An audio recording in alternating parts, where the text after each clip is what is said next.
Mike Pompeo donc confirme que de nouvelles sanctions seront bientôt prises contre l'Iran. Bruno Darroux, le dossier iranien, c'est l'obsession de l'administration Trump, obsession jusqu'au bout.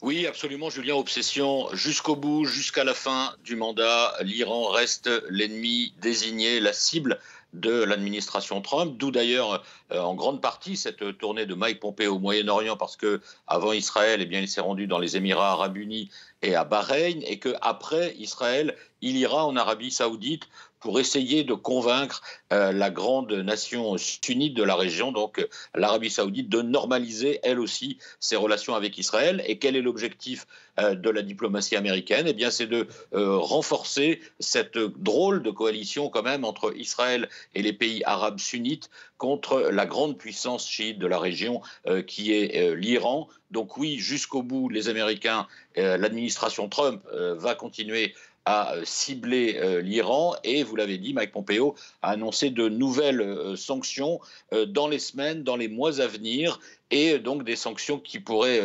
tomber assez rapidement concernant notamment des dizaines de personnalités et d'entités iraniennes, notamment la fondation Mostazavan pour la révolution islamique, une fondation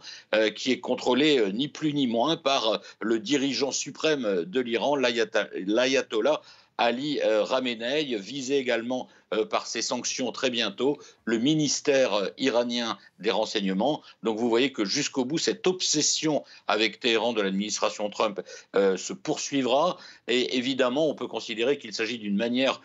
pour la diplomatie américaine de mettre des bâtons dans les roues au successeur de Donald Trump.